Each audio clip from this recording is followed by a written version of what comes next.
Segregation means treating a group of people or, I don't know, it's just treating a different group of people and being unfair in the way that we take in different people or cultures.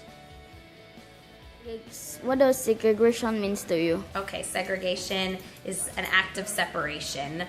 Most always is used in a negative term, so racial segregation, religious, gender segregation. Well, that's kind of interesting.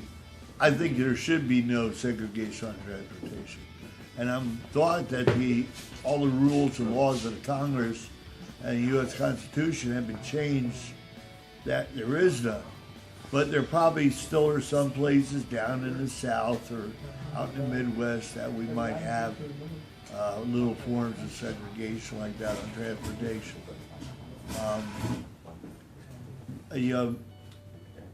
It's wrong. It's just out and out wrong. And whatever companies do that, they need to be reprimanded or they need to be taken to court so that they have their rules and laws changed. Segregation means, to me, it means separation, and it means illegal separation. People shouldn't be segregated because it's not fair. It's an inequality in society. The right answer is something that has never been brought to attention, and I think that it spreads many lives and good people apart by segregation. It's wrong. Everybody's equal. In my eyes, we're all a family. Like, racism in the world, it's just not. It's unfair because people are racist. People are sexist, racist, and everybody's just equal in my eyes. What is your opinion about segregation, especially in transportation? Well, on child exploitation? Transportation. Transportation? As I stated earlier, I've been lucky enough to have been on 6 continents of the world, with the exception of Antarctica, in 87 countries. And I have seen segregation a little bit, here in the United States when I was growing up in the 50s and 60s. And there are some other places in the world that have forms of segregation. And I think it's wrong. Wherever it is, wherever you are, everybody should have equal rights. I think people, taking the laws, use them. Our Constitution here in the United States is pretty well set up, and it's not the document, it's the people who do the segregation. So basically, I think we need to go after those people. And then if we can get the United States squared away, we can go to the rest of the world. Do you know the type of segregation happening during the Jim Crow era? So there was segregation at lunch counters, there was segregation in transportation, water fountains, bathrooms, schools, movie theaters, opera houses, places where you go see plays. It's almost like what places in the South weren't segregated is almost a better question. Where wasn't there segregation? Segregation in restaurants. Blacks would have to go in through the back and couldn't eat in the same areas that whites. There was segregation in transportation. There was segregation in drinking fountains, parks, hotels. It was literally across the board in all public accommodations. There was segregation in schools. Black and white children couldn't go to schools together. There was segregation in your personal life too. You weren't allowed to marry. Blacks and whites were not allowed to marry. They weren't supposed to have relationships at all. A white person could be lynched, could be thrown in jail, could be fined for having relationships with a black woman or man, depending on which sex you were. So it was across the board segregation. Do you know the type of segregation happening during the Jim Crow era? Okay. So one type of segregation that we don't talk about is lynching. Because during the Jim Crow laws, there was also the lynching era going on. So some of the events that would take place is a group of white people, mainly the KKK, they would go out and hunt black men on the basis of fraudulent sexual harassment.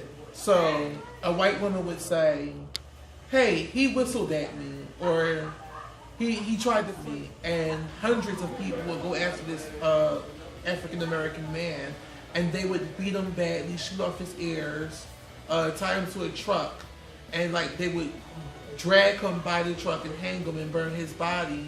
There's been one issue, and this is at the African American Blacks and Wax Museum, where they cut the baby out of a woman and put in a black cat inside of her. So, again, when we look at history, we look at just the soft stuff, like segregation, and we call it soft. But there was more things that happened that tied into that concept of segregation and oppression, and it was lynching.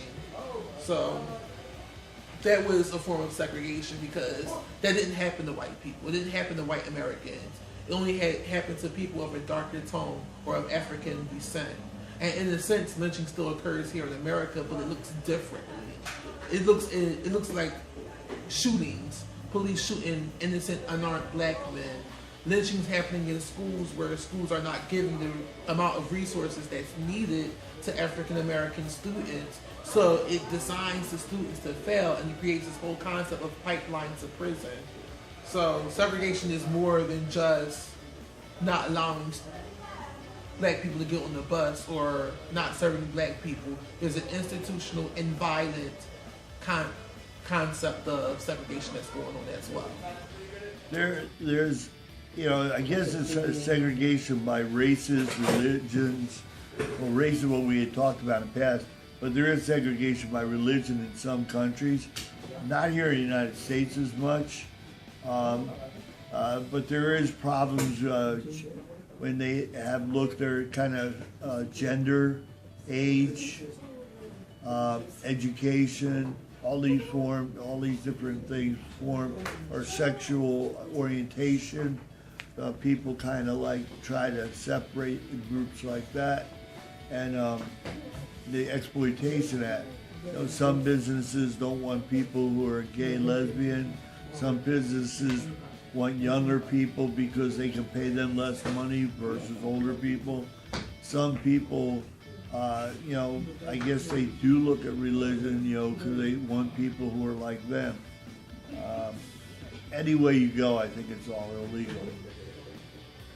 African American fought against discrimination on public transportation in which century? In which country? Century. Oh, which century? Oh, yes. In which century? In both the 18th, the 19th and the 20th century. During the segregation in transportation, how the buses was divided for the black and white? Black people could sit anywhere on the bus except for the first seat closest to the driver until a white person came onto the bus. And at that point in time, they had to move to allow the white person to sit in the seats that were closest to the front. A lot of times there was also a placard or a divider that they had to move with them, which kind of sort of made them play a part in their own segregation. Do you know any people who fought against segregation in transportation? I don't know anyone personally who fought against segregation in transportation. Both of my parents were teenagers during the Civil Rights Movement, and my mother had a number of African American friends. My father, not really, because unfortunately my grandparents were a little more separated. I don't say that they believed in segregation, but they didn't intermix with blacks, even though they lived in the city of Philadelphia. So I don't personally know anyone. What do you know about Rosa Parks? What do I know about Rosa Parks? I know Rosa Parks was a woman who was tired of sitting, or tired. She was tired of playing a role in her own segregation. She was I believe she was 54 at the time she made the decision to not move. And I don't think she realized that her actions were going to actually be as powerful as they were. I also know that she was deeply affected by the Emmett Till case, and that played a part in why she decided enough was enough. Which woman who sparked the Montgomery boycott in 1955, So Rosa Parks. and why? So, I mean, the story kind of goes that she just was fed up one day and decided to not get up when she was when she was told she had to, and that her arrest drew a lot of attention, and we all know the story today. African American fought against discrimination on public transportation in which century? Century? Yeah. The 20th century. And during the segregation in transportation, how the buses were divided for the blacks and whites. How are they divided? African Americans in the back of the bus, and white folks in front of the bus. And that's assuming that there weren't too many white people in the bus, so African Americans would have to stand at that point.